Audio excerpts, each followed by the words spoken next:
بسم اللہ الرحمن الرحیم۔ گمنام ہیرو کے معزز ناظرین السلام علیکم۔ دوستو لائک ضرور کر دیا کریں، شکریہ۔ آئیے چلتے ہیں کہانی کی طرف۔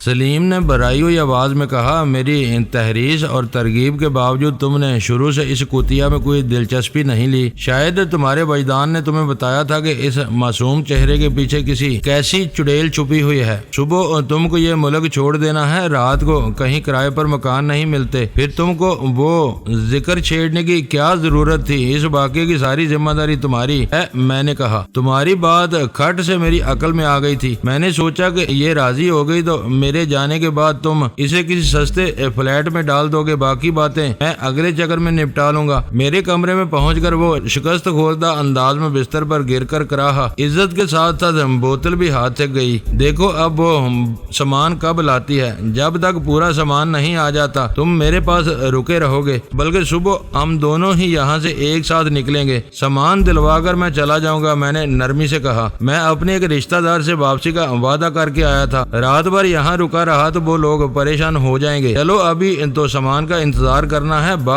بعد میں دیکھی جائے گی۔ تمہاری ذرا سی لغزش سے اس وقت طبیعت مقتدر ہو گئی۔ میں نے کسی سے سنا تھا کہ پولینڈ والے بہت ذلیل اور لیچڑ ہوتے ہیں۔ اب اسی سالی کتیا کو دیکھ لو گے، اپنے 4 پلوں کو وارسا میں چھوڑ کر یہاں لونڈیا بنی پھر رہی ہے۔ سلیم نے اس قدر جلے کٹے لہجے میں فکرے ادا کیے کہ مجھے اپنا بے ساختہ کہا مصنوعی کھانسی کی آڑ میں چھپانا پڑ گیا۔ اس نے تم سے رقم بھی اینٹھی ہوگی۔ کچھ دیر بعد میں نے پوچھا، نہیں کمرہ اس کے نام پر تھا مگر پورا کرایہ میں دے رہا تھا۔ اس کے علاوہ میں جیب خرچ کے لیے روزانہ 10-15 پاؤنڈ اپنی مرضی سے دے رہا تھا۔ میں نے اسے بتایا، ایلیزا نے کبھی کچھ نہیں مانگا۔ انکار کے بعد کیا جانے والا اعتراف میرے لیے زیادہ اہم تھا۔ ٹیوڈر ہوٹل والی شیری رینڈل کی روزانہ یافت 10 پاؤنڈ اور قیام کی سہولت سے زیادہ نہیں تھی، جبکہ ایلیزا اس سے کہیں زیادہ کما رہی تھی، اور پھر بھی سلیم پر احسان تھا کہ اس نے اسے پناہ دی۔ اس وقت جو کچھ ہوا اس میں کسی کے ارادے کا دخل نہیں تھا۔ واقعات اس نہج پر نہ چلے گئے ہوتے تو اگلی صبح ایلیزا یقیناً سلیم کو خوشی اور خوش دلی سے رخصت کر دیتی۔ سلیم کسی احساس زیاں کے بغیر وطن لوٹ جاتا۔ ایلیزا اپنی آمدنی پر خوش رہتی اور اگلی شب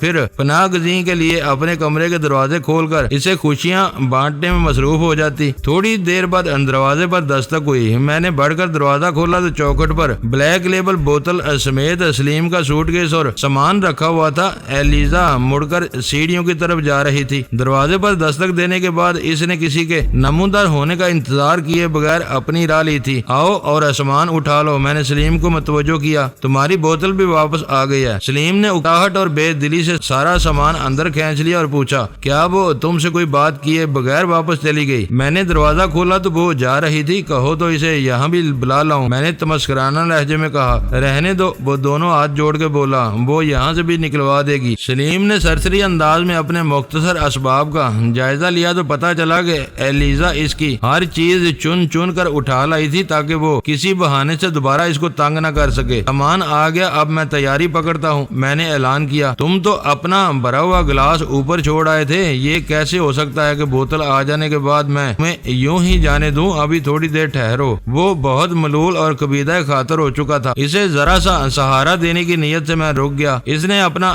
سامان سوٹ کیس میں ٹھونسا اور میں نے اپنا سوٹ کیس تیار کیا اور سلیم اکبر خان ایک مرتبہ پھر پیمانے بنانے میں مصروف ہو گیا۔ ایلیزا نے اس کی لائی ہوئی سوڈے کی ٹھنڈی بوتلیں تک واپس کر دی تھی جو اس کے کام آ رہی تھی۔ سلیم ایک گلاس پہلے ہی پورا کر چکا تھا، اس لیے قدرے سرور میں تھا۔ نیا دور شروع ہوا تو موضوع پھر ایلیزا کی ذات تھی۔ سلیم کو کلک تھا کہ جہاندیدہ اور تجربہ کار ہونے کے باوجود اس مکار اور صورت حرام عورت کو کوئی پولش دوشیزہ سمجھ کر دھوکہ کھا گیا تھا۔ تیسرے گلاس کے بعد میں نے بوتل کا منہ سختی سے بند کر کے اسے ایک کونے میں ڈال دیا۔ اب تم اکیلے رہ گئے ہو، مزید پی تو صبح 5 بجے دنیا کی کوئی قوت تمہیں بیدار نہیں کر سکے گی۔ تم بہت اچھے اور بڑے بھائی کی طرح مہربان ہو، اس نے بگڑی ہوئی آواز میں کہا۔ اب تم سے کراچی ہی میں ملاقات ہوگی، میں وہاں تمہاری عداوت نہیں دعوت کروں گا۔ وہ اٹھ کر لڑکھڑاتے ہوئے قدموں سے مجھ سے بغل گر ہوا تو میں نے اسے جلدی سے کندھے لڑا کر الگ کر دیا۔ مجھے ڈر تھا کہ اس موقع پر اس نے فرتے جذبات سے رونا شروع کر دیا تو میرا مزید 1-1.5 گھنٹہ برباد ہو جائے گا۔ اسے آرام سے بستر پر بٹھا کر میں نے اپنا ہلکا پھلکا سوٹ کے سنبھالا اور تیزی سے سیڑھیاں اترتا چلا گیا۔ قدموں کی چاپ سن کر ڈیوٹی پر موجود لڑکی نے میری طرف دیکھا، پھر اس کی آنکھوں میں حیرت اول کر آئی، جس کا سبب میرا سوٹ کیس ہی ہو سکتا تھا۔ اپنے اندراجات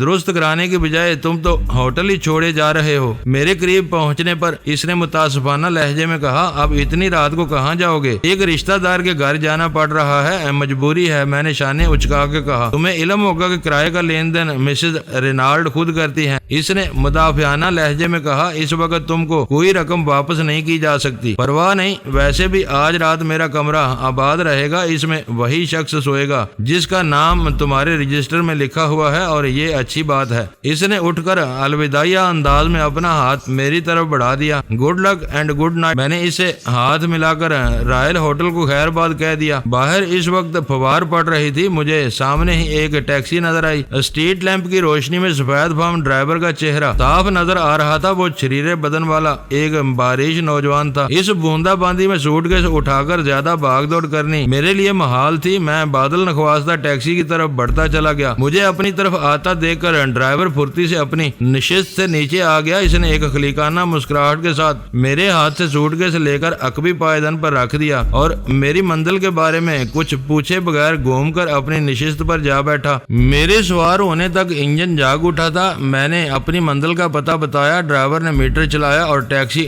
تیزی سے حرکت میں آ گئی۔ میری دانست میں سفر زیادہ لمبا نہیں ہونا چاہیے تھا، مگر وہ طویل ثابت ہوا۔ ٹیکسی کے سفر کی سمت ایک ہی رہی تھی۔ اس چھوٹی اور ذیلی سڑکوں سے گزرتے ہوئے ڈرائیور نے کہیں بھی مجھے چکر دینے کی کوشش نہیں کی تھی۔ آخر کار اس نے ہوٹل کے پورچ میں گاڑی روک دی۔ اس وقت تک بارش زور پکڑ چکی تھی، مگر پورچ میں ہم محفوظ تھے۔ میں کرایہ ادا کر کے اترا تو ہوٹل کے پورٹر نے میرا سوٹ کیس اپنی ہلکی ٹرالی میں رکھ لیا۔ میں کاؤنٹر کے سامنے سے گزرا تو کاؤنٹر پر بیٹھے ہوئے نوارد نے استفسار طلب مسکراہٹ کے ساتھ میری طرف دیکھا۔ میں نے اپنا کمرہ نمبر دہرایا اور وہ سر جھکا کر اپنے سامنے پھیلے ہوئے کاغذات کے ڈھیر کی جانب متوجہ ہو گیا۔ میرا خیال ہے کہ اس بار بھی تم جلدی واپس آ گئے۔ کمرے میں پہنچنے پر ویرا نے کہا۔ میں نے ریسٹ واچ دیکھی تو صرف 11 بجا رہی تھی۔ آج سمجھ میں آیا ہے کہ کوچے سے بے آبرو ہو کر نکلنے کا کیا مطلب ہوتا ہے۔ میں نے جوتے اور موزے اتارتے ہوئے ویرا سے کہا۔ آج سلیم خان کی خاصی مٹی پلید ہوئی ہے اور کل اس سے زیادہ ہوگی، ویرا نے زہریلے لہجے میں کہا۔ کراچی میں اول خان اس سے ذرا بھی رعایت نہیں کرے گا۔ ہاں، میں نے اعتراف کیا، وہ دوستوں کا دوست اور دشمنوں کا دشمن ہے۔ اب تم اپنی کہانی شروع کر دو، میرے صبر کی انتہا ہو چکی ہے۔ کوچے سے بے آبرو ہو کر نکلنے والی، میں نے انجان بن کر پوچھا۔ بدری ناتھ کی کہانی میں مجھے زیادہ دلچسپی ہے، ویرا نے مجھے گھور کر کہا۔ وہ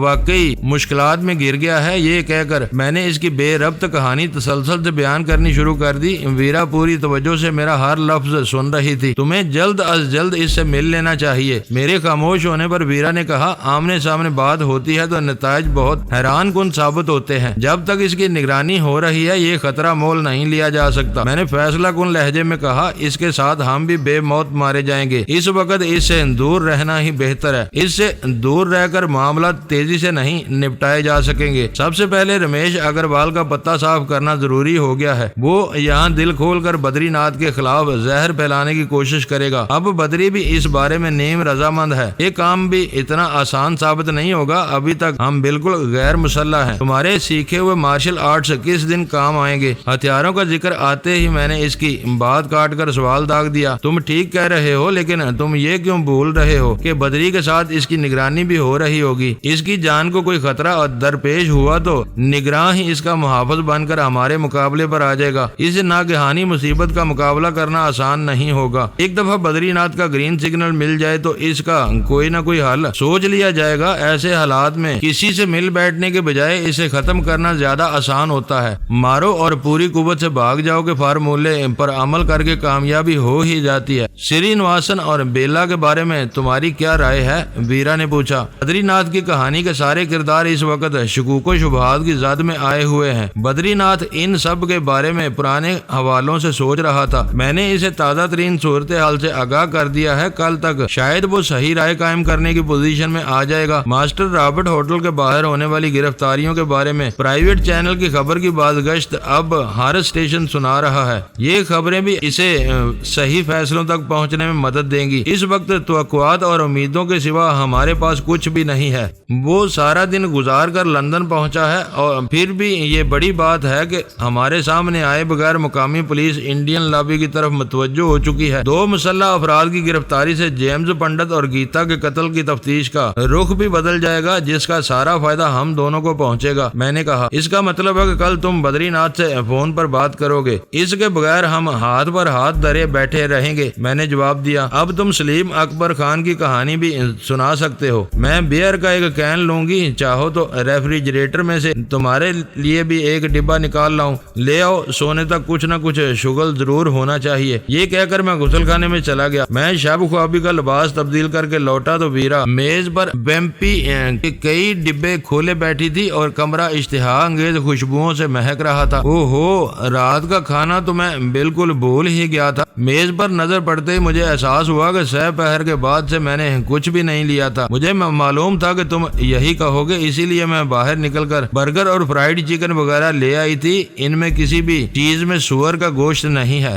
وہ ایک نازک معاملہ تھا۔ گوشت کے بارے میں ویرا نے بتا دیا تھا، لیکن پنیر اور روغنیات کے بارے میں کچھ نہیں کہا جا سکتا تھا۔ یہی معاملہ چکن، بیف اور مٹن کے ساتھ تھا۔ کون جانے کہ ان جانوروں کو اسلامی طریقے سے ذبح کیا جاتا تھا یا ان کا جھٹکا ہوتا تھا۔ لندن میں مذہبی رجحان رکھنے والے کبھی بھی ان بازاری غذاؤں کے قریب نہیں پھٹکتے۔ ان کی روز بروز بڑھتی ہوئی تعداد کے پیش نظر لندن کے بہت سے علاقوں بلکہ دوسرے شہروں میں بھی حلال گوشت کی متعدد دکانیں قائم ہو چکی تھی، جہاں سے خریدے ہوئے گوشت کو لوگ پورے اعتماد سے گھروں میں استعمال کرتے تھے۔ پھر کسی نے افواہ اڑا دی کہ ساؤتھ آل میں ایک سکھ بھی گوشت کے نام پر مسلمانوں کو جھٹکے کا گوشت کھلا رہا ہے۔ لوگوں نے فوراً ہی اس دکان کا بائیکاٹ کر دیا۔ انتظامیہ سے اس دکان کا لائسنس منسوخ کرنے کا مطالبہ کیا جانے لگا۔ کمیٹی مقرر ہوئی تو پتہ چلا کہ وہ دکان واقعی ایک سردار جی کی تھی، مگر وہاں فروخت ہونے والا سارا گوشت مسلمان اسلامی طریقے پر ذبح کرتے تھے۔ یوں وہ قصہ ختم ہوا۔ کھانے کے دوران میں بیئر کے استعمال پر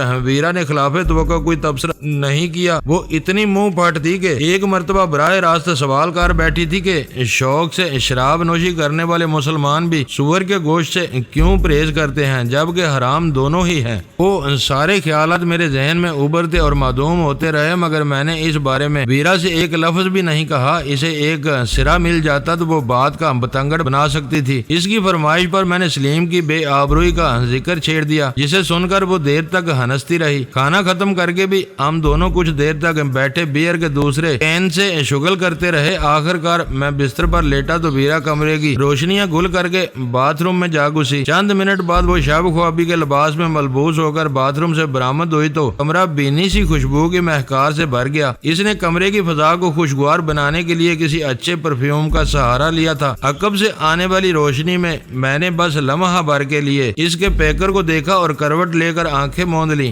ویرا دروازہ بند کر کے مسہری پر آ گئی۔ بظاہر میں ویرا کی طرف پشت کیے ساکت لیٹا ہوا تھا، لیکن اس کی طرف سے کسی شرارت کی ابتدا کی صورت میں بھرپور مزاحمت کے لیے پوری طرح تیار تھا۔ صبح ہم دونوں دیر سے سو کر اٹھے۔ میں ویرا سے پہلے بیدار ہو کر ہوٹل کی طرف سے فراہم کیے جانے والے ڈیلی ٹیلی گراف میں اپنے کام کی خبریں پڑھ چکا تھا۔ کسی ٹیکسی ڈرائیور نے دوہرے قتل کے سلسلے میں پولیس سے رجوع نہیں کیا تھا۔ گیتا کی پوسٹ مارٹم رپورٹ میں کسی جسمانی زیادتی کا ذکر نہیں تھا۔ اس کی موت دل میں لگنے والی اکلوتی گولی سے واقع ہوئی تھی، جبکہ جیمز پنڈت کی رپورٹ بھی ایسی ہی تھی۔ فرق صرف اتنا تھا کہ اس کے دل کے بجائے بیجے میں گولی آر پار نکل گئی تھی۔ ماسٹر رابرٹ ہوٹل کے قریب سے پکڑے جانے والوں کی بھارتی قومیت کو اخبار نے خوب اچھالا تھا اور یہ سوال اٹھایا تھا کہ وہ دونوں آخر گیتا کے ہم وطن ہی کیوں تھے۔ ان دونوں کے بیانات کو سیگا راز میں رکھا گیا تھا، لیکن ان پر فرد جرم بہت واضح تھی۔ انہوں نے مسلح ہو کر لندن پہنچنے والے 2 ایشیائیوں کا پیچھا کر کے انہیں ہراساں کیا تھا اور اسپیشل اسکواڈ کی بروقت مداخلت کی وجہ سے کسی بڑی مجرمانہ کارروائی کو پایا تکمیل تک پہنچانے میں ناکام رہے تھے۔ اخبار میں کہیں بھی یہ ذکر نہیں تھا کہ ان کا تعلق انڈین ہائی کمیشن سے تھا، نہ ہی ان کے بارے میں ہائی کمیشن نے کوئی بیان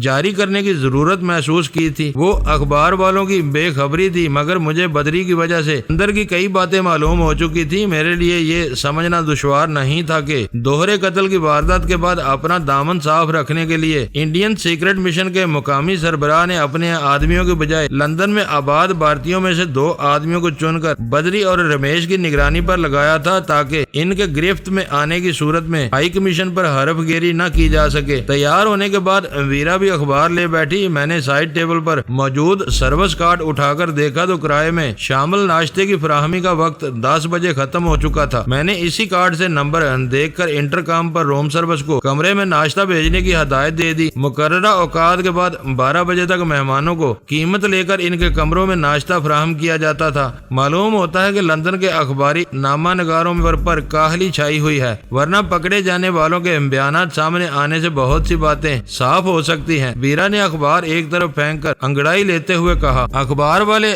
اہم وارداتوں میں پولیس والوں سے کچھ نہ کچھ اگلوا ہی لیتے ہیں، ہو سکتا ہے کہ ان کی نظروں میں یہ واردات اہم نہ رہی ہو۔ میں نے کہا، گیتا اور جیمز کے قتل کے اگلے روز ان دونوں کی گرفتاری کو کون غیر اہم کہہ سکتا ہے؟ ظاہری رواداری کے باوجود انگلینڈ میں بلا کا نسلی تعصب پایا جاتا ہے۔ میں نے کہا، انگریز صدیوں کی مسابقت کی وجہ سے فرانسیسیوں سے چڑھتے ہیں۔ برطانوی جزیرے پر شمال اور جنوب کے تعصبات کی کہانیاں عام ہیں، پھر یہ دونوں تو ایشیائیوں کے معاملات ہیں، یہ کیسے اہم ہو سکتے ہیں؟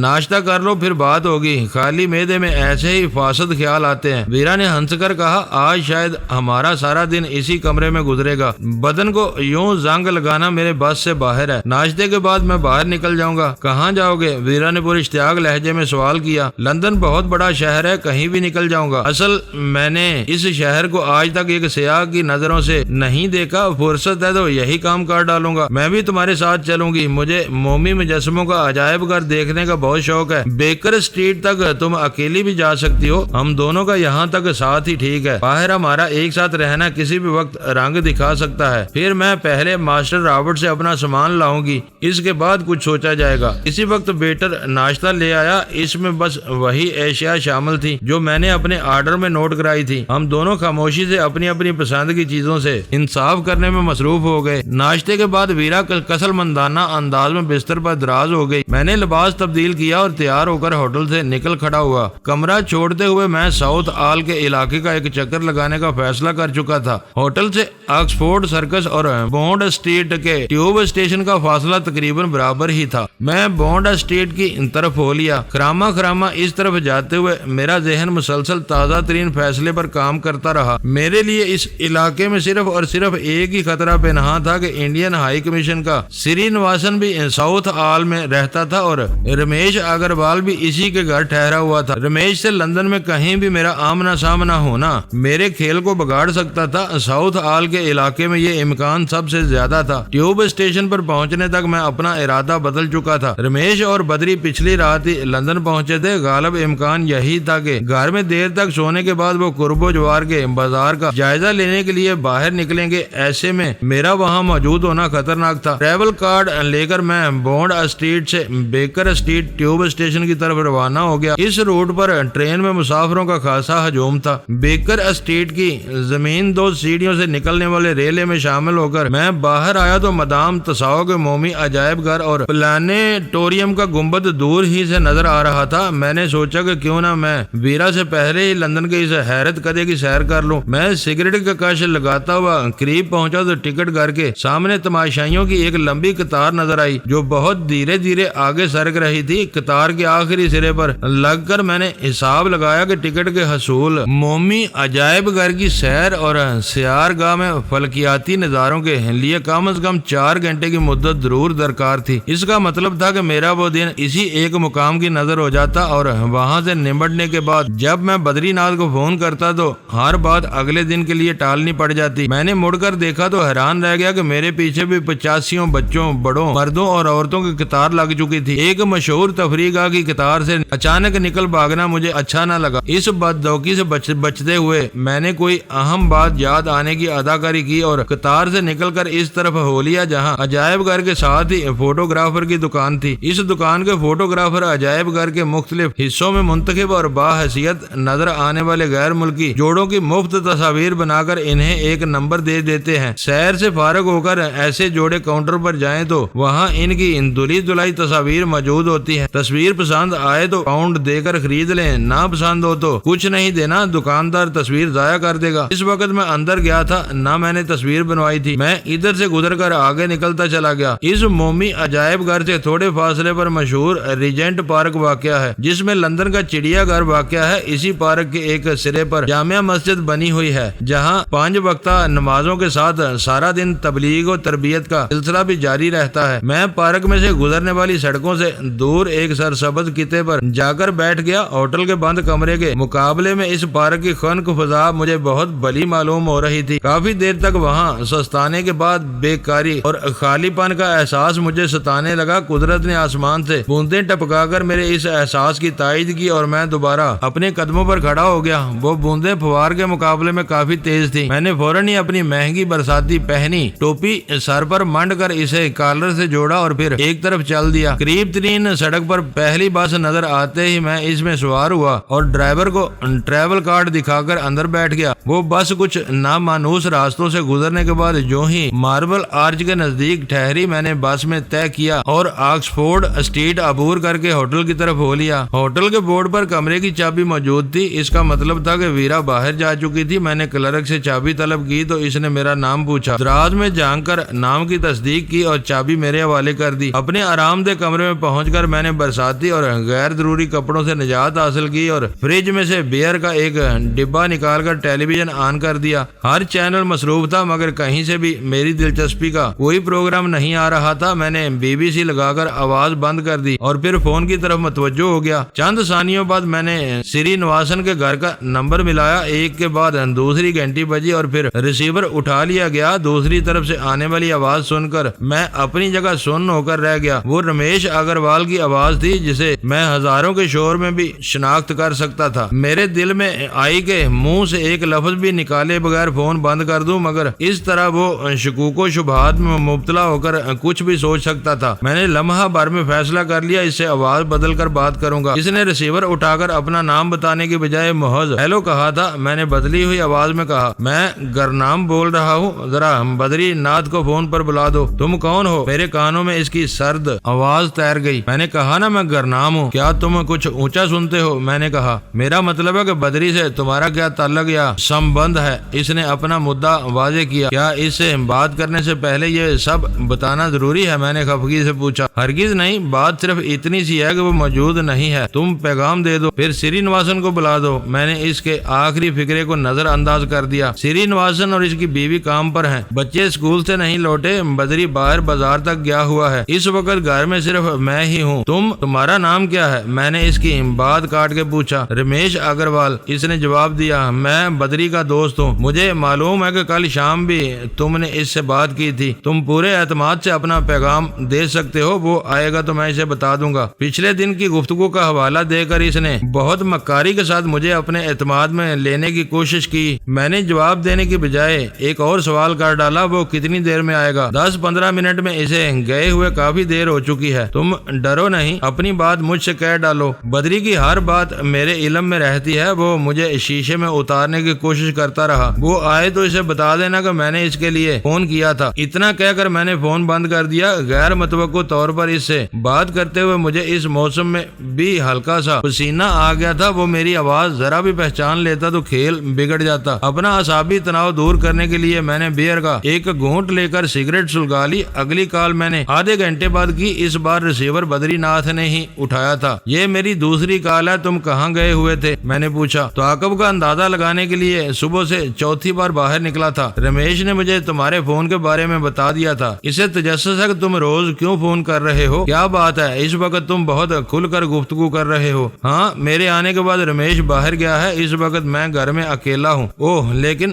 باری باری باہر کیوں جا رہے ہو؟ میں نے سوال کیا۔ ہم دونوں پر الگ الگ آدمی لگائے تھے، ایک ساتھ جا کر اندازہ ہی نہیں ہو سکتا تھا کہ ہم دونوں میں سے اس کا پیچھا کیا جا رہا ہے۔ تمہارا اندازہ بالکل درست نکلا ہے، ہم دونوں کا چھپ کر پیچھا کیا جا رہا تھا، مگر وہ لوگ اناڑی معلوم ہوتے ہیں، ہماری نظروں سے نہیں بچ سکے۔ یہ سلسلہ کب تک چلتا رہے گا؟ مجھے تشویش ہونے لگی۔ پورا یقین ہوتے ہی میں نے دفتر میں سری نواسن سے شکایت کی تھی۔ اس نے پھر وہی محافظ والی بات دہرائی جو اسے کسی بڑے نے بتائی تھی۔ میں نے صاف کہہ دیا کہ حفاظت کرنے والے چوروں کی طرح چھپ کر پیچھا نہیں کیا کرتے، سائے کی طرح ہر وقت قریب رہنے کی کوشش کرتے ہیں۔ اس نے سیکیورٹی چیف اور دوسروں سے بات کرنے کے بعد بتایا کہ ہماری خفگی کی وجہ سے محافظوں کو واپس بلایا جا رہا ہے، اب ہمیں خود ہی اپنی حفاظت کرنی ہوگی، کوئی ہماری ذمہ داری نہیں لے گا۔ پھر کیا نتیجہ نکلا؟ اس وقت کیا صورتحال ہے؟ میں نے پوچھا۔ یقین دانی کے 1 گھنٹے بعد بھی ہمارا پیچھا ہوتا رہا، لیکن تیسرے اور چوتھے چکر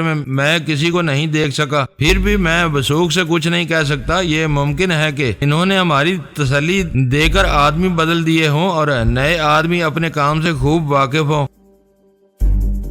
دوستو ویڈیو کو لائک ضرور کر دیا کریں۔ ISI پاک آرمی زندہ باد، پاکستان پائندہ باد۔ معزز ناظرین، اپنا خیال رکھیے گا اور اپنے اس چینل کا بھی شکریہ۔